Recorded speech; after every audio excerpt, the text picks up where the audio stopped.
You're in the middle of a heated conversation. Maybe it's a work meeting where someone is questioning your competence, or a personal argument where you're trying to stand your ground.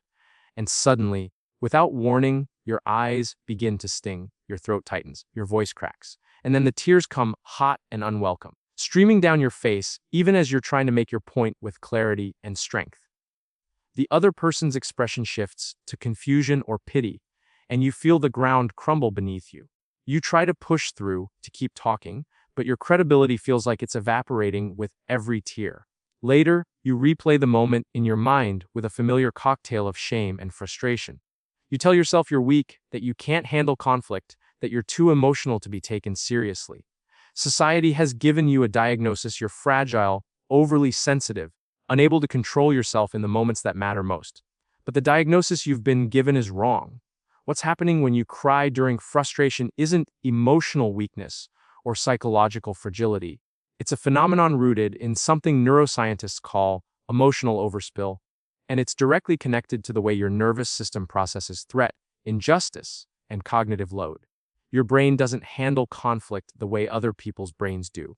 When you're in a heated conversation, you're not just responding to the words being said, you're tracking micro-expressions, running predictive models of how this interaction might unfold, cross-referencing past experiences of similar dismissal or invalidation, holding space for your own emotional truth while simultaneously trying to regulate your external presentation and monitoring the other person's emotional state to assess danger. You're operating 5 or 6 cognitive programs at once while most people are running 2.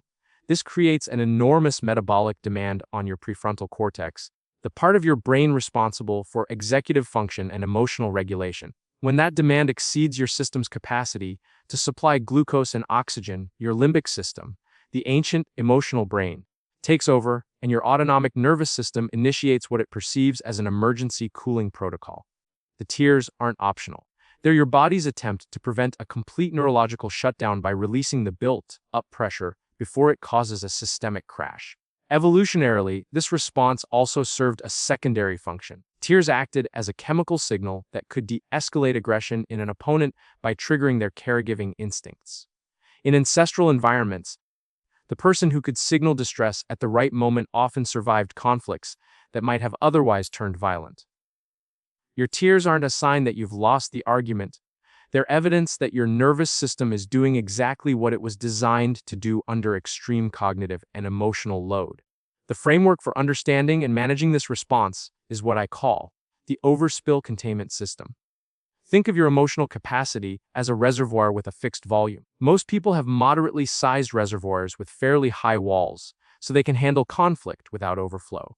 You, on the other hand, have a massive reservoir capable of holding extraordinary depth of feeling, nuance, and moral clarity, but the walls are lower because your system prioritizes flow and processing over containment.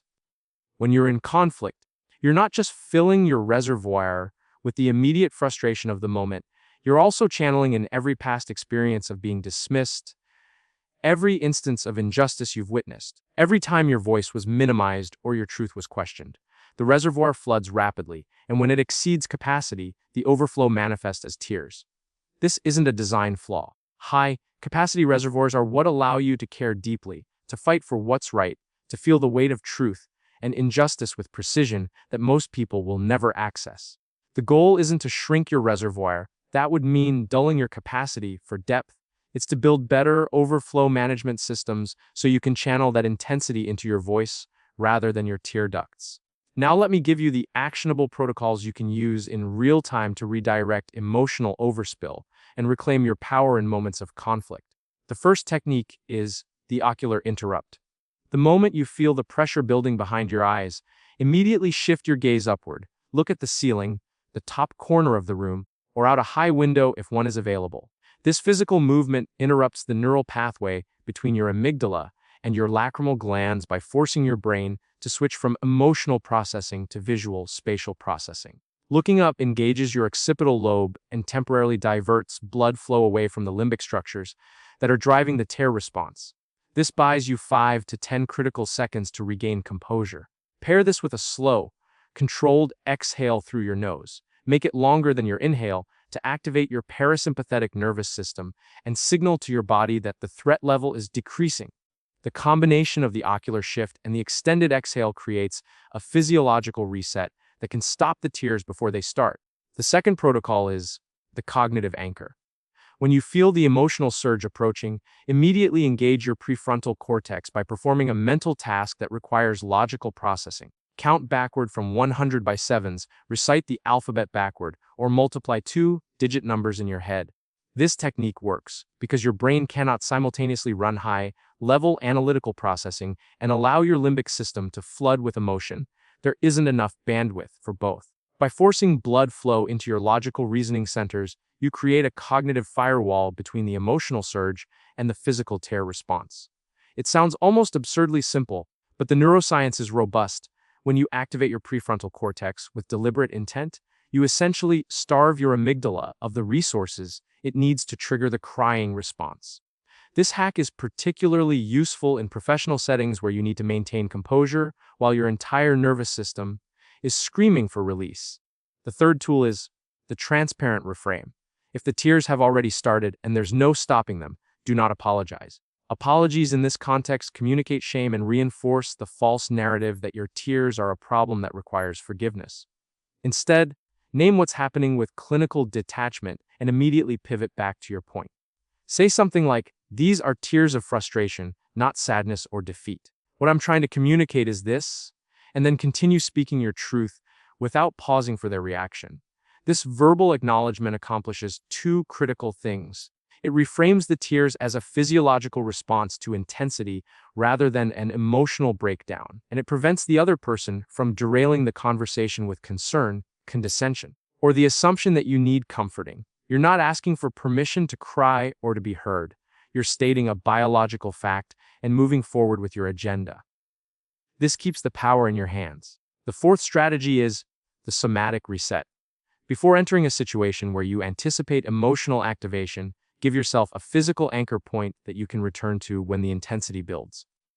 This could be pressing your thumbnail into the pad of your index finger, planting your feet flat and wide on the floor, or holding a small object with texture in your pocket. When you feel the tears approaching, engage that anchor with deliberate, focused attention. Notice the sensation, the pressure, the temperature, the texture. This technique works because it gives your nervous system a concrete, controllable sensory input to focus on, which interrupts the cascade of internal signals that lead to crying. It's a form of somatic intervention, using your body to regulate your mind, and it's particularly effective because it doesn't require you to change your facial expression or your posture in ways that others might notice. Here's the critical warning you need to understand. There will be an extinction burst in your journey to mastering these protocols. The first few times you attempt to interrupt your tear response using these techniques, the emotional intensity may actually feel worse, not better. Your body, which has spent years using tears as its primary release valve for overwhelm, will resist the change and may escalate the emotional pressure as a way of forcing you back into the familiar pattern. This is a normal part of neurological adaptation. The burst is temporary. Your nervous system is essentially testing whether you're serious about this new regulation strategy or whether it can bully you back into the old one. If you push through, if you keep using the protocols, even when they feel awkward or insufficient, the compulsive tear response will weaken over time. Your brain will learn that there are alternative pathways for managing emotional overspill, and crying will gradually lose its automatic grip on your system. Another secret barrier you need to be aware of is what I call emotional avoidance masking. Many people who cry when frustrated have spent years bypassing the raw, uncomfortable sensation of pure anger because anger feels socially unacceptable, particularly for women and people socialized to be accommodating. The tears become a detour, a way to release pressure without actually sitting with the full heat of righteous indignation. To truly reclaim your power in conflict, you need to practice feeling angry without immediately seeking relief through tears. This means allowing yourself to experience the tightness in your chest, the heat rising in your face, the surge of adrenaline, the clenched jaw without rushing to discharge it.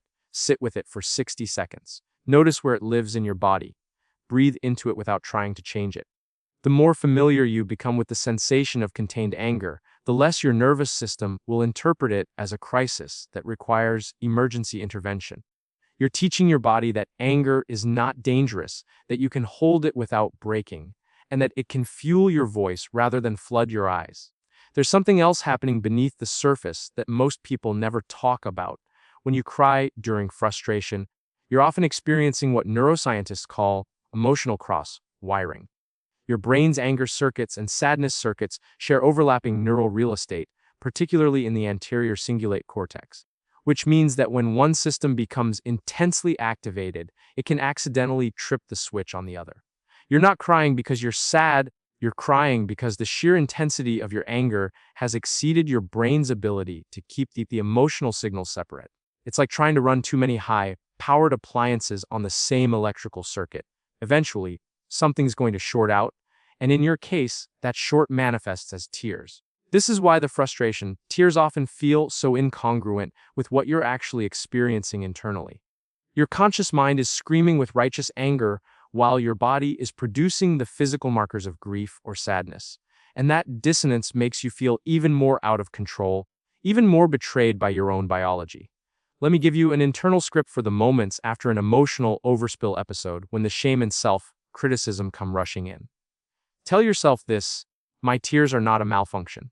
They're evidence that I care deeply about truth, about being heard, about standing in my integrity. My nervous system is not broken. It's running at a higher resolution than most people's, and that intensity comes with a cost. I am learning to manage this biology not because I'm ashamed of it, but because I deserve to be heard on my own terms, without my message being lost in the noise of other people's discomfort.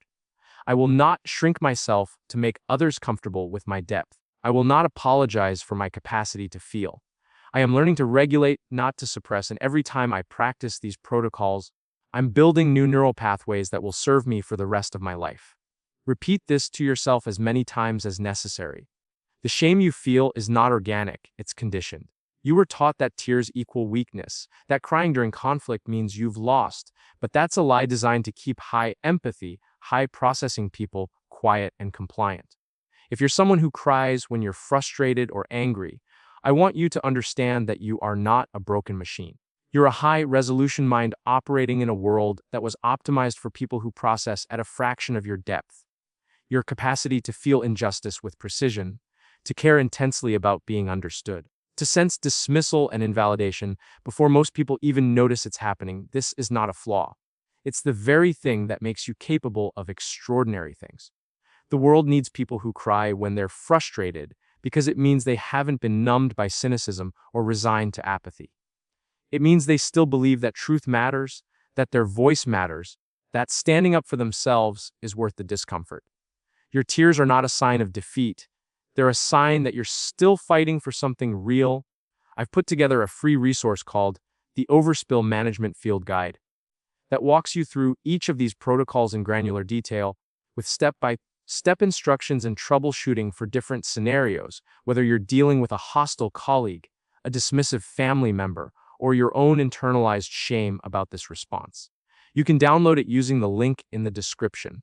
It includes tracking sheets for identifying your specific triggers, scripts for the transparent reframe technique, and a timeline for what to expect during the Extinction Burst phase so you don't mistake temporary intensification for failure. I hope this gave you something useful you can actually try. I'll see you in the next one.